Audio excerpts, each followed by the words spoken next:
முழுவதும் இன்று நடைபெறவிருந்த குரூப் 2A முதன்மை தேர்வுகள் ஒத்திவைக்கப்படுகிறது. கூடுதல் விவரங்களோடு இணைகிறார் நமது செய்தியாளர் லிபிகா, என்ன காரணத்திற்காக தேர்வுகள் ஒத்திவைக்கப்படுகிறது? முழுவதும் குரூப் 2 மற்றும் குரூப் 2A முதன்மை தேர்வானது இன்றைய தினம் நடைபெற இருந்தது. கிட்டத்தட்ட 47 தேர்வு மையங்கள்ல 828 காலி பணியிடங்களுக்கான இந்த தேர்வு அப்படிங்கிறது இன்றைய தினம் நடைபெற இருந்தது.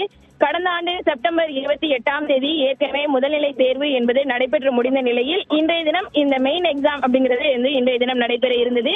சென்னையை பொறுத்தவரை 7 தேர்வு மையங்கள்ல கிட்டத்தட்ட இன்றைய தினம் இந்த தேர்வை 3221 தேர்வர்கள் தேர்வு எழுத இருந்தனர்.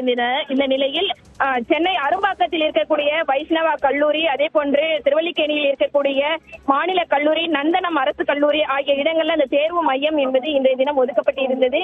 இங்கே வைஷ்ணவா கல்லூரியில் இன்றைய தினம் நடைபெற இருந்த தேர்வர்களுக்கு கடைசி நேரத்தில் தேர்வு மையம் என்பது மாற்றப்பட்டதாக தற்போது புகார் என்பது எழுந்தது.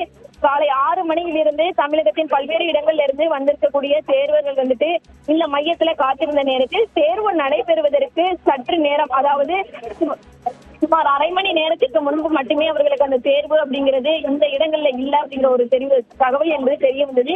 இதை தொடர்ந்து கிட்டத்தட்ட 1000த்திற்கும் மேற்பட்ட தேர்வர்கள் சாலை மறியலில் தொடர்ந்து 1 மணி நேரத்திற்கும் மேலாக போராட்டத்தில் ஈடுபட்டனர்.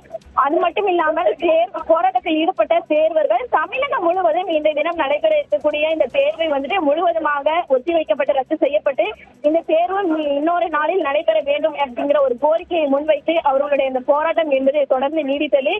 தொடர்ந்து டிஎன்பிசியினுடைய தலைவரிடமும் இந்த பேச்சுவார்த்தை என்பது நீடித்த நிலையில் தற்போது தமிழகம் முழுவதும் இன்றைய தினம் நடைபெற இருந்த குரூப் 2 மற்றும் குரூப் 2A தேர்வு முதன்மை தேர்வினுடைய காலை மற்றும் மாலை என 2 நேரங்களில் நடைபெற இருக்கக்கூடிய இந்த தேர்வு என்பது முழுவதுமாக ரத்து செய்யப்பட்டிருப்பதாக அதிகாரப்பூர்வ அறிவிப்பை தெரிவித்திருக்கிறார்கள் டிஎன்பிசி.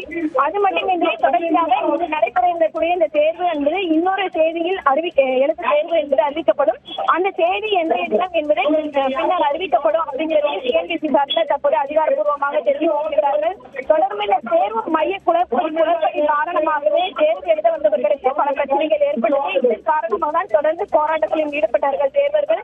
தொடர்ச்சியாக இந்த பகுதியில் போக்குவரத்து நெரிசலும் 1 மணி நேரத்துக்கு மேலாக நீடித்த நிலையில் தற்போது அதிகாரப்பூர்வ அறிவிப்பை அறிவித்த பின்னர் தற்போது தேர்வு மையத்தில் இருக்கக்கூடிய தேர்வர்கள் தற்போது மீண்டும் கலைந்து செல்ல இருக்கின்றார்கள். அதே போன்று இங்கு தேர்வு எழுத முடியாத தேர்வர்களும் தற்போது கலைந்து செல்லக்கூடிய ஒரு நிலை இருந்து வருகிறது.